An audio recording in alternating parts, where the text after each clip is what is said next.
आपण पाहत आहात नाशिक खबर न्यूज, जनतेचे हक्काचे व्यासपीठ।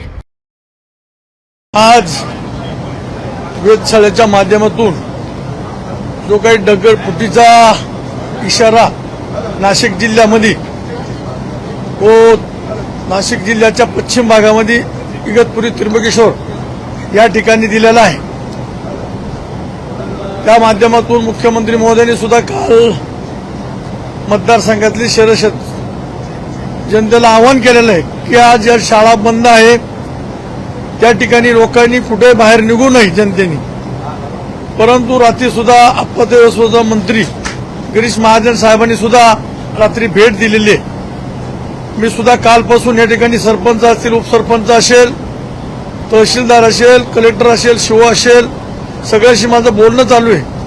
रात्री 4 वाजेपर्यंत पाऊस होता, परंतु 2-3 तास थांबला। आता परत पावसाने जोर धरलेला आहे आणि मोठ्या प्रमाणात इगतपुरीमध्ये दक्षिण बाजूनी खूप पावसाचा जोर वाढलेला आहे। त्याच्यामुळे मी सुद्धा मतदारसंघात आता निघालेलो आहे। तर मतदारसंघातल्या सर्व जनतेला माझी कळकळीची विनंती, कोणी घराबाहेर पडू नये, आपले मुलं बाळं सुरक्षित ठिकाणी हलवावं। एखादं मोडकळीस घर असेल की जुनं घर असेल त्या घरातून सुद्धा बाजूला जावं। ज्या ज्या ठिकाणी दरी डोंगराच्या ठिकाणी त्या वस्ती असतील त्या वस्तीत सुद्धा जनतेला माझी विनंती आहे की त्यांनी थोडं स्थलांतर होऊन आणि योग्य स्थळी त्या ठिकाणी जावं।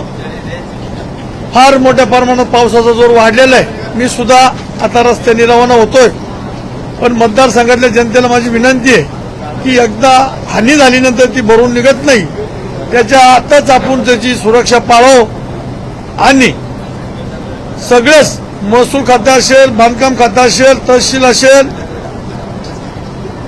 जिल्हा परिषद असेल, सगळी यंत्रणा सज्ज झालेली आहे। तरी पण एवढा सगळी यंत्रणा जनतेला विनंती करून जनतेने या ठिकाणी आडवासपणा करू नये हीच माझी कळकळीची विनंती।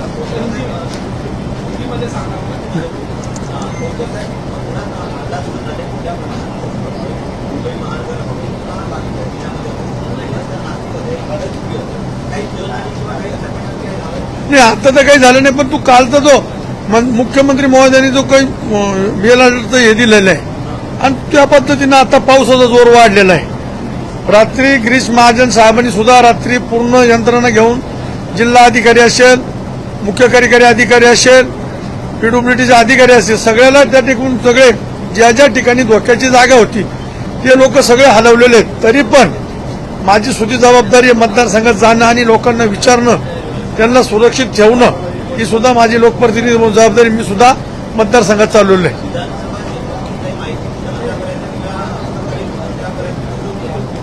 आता कालची तर आहे, आता अपडेट माझा मुलगा पण त्र्यंबकेश्वरला बसेल आहे, पुतण्या पण बसेल आहे, जे जे काही कळतं ते मला कळतं। पण आता तर काही नुकसान नाहीये, परंतु पावसाचा जोर वाढलेला आहे। ओके।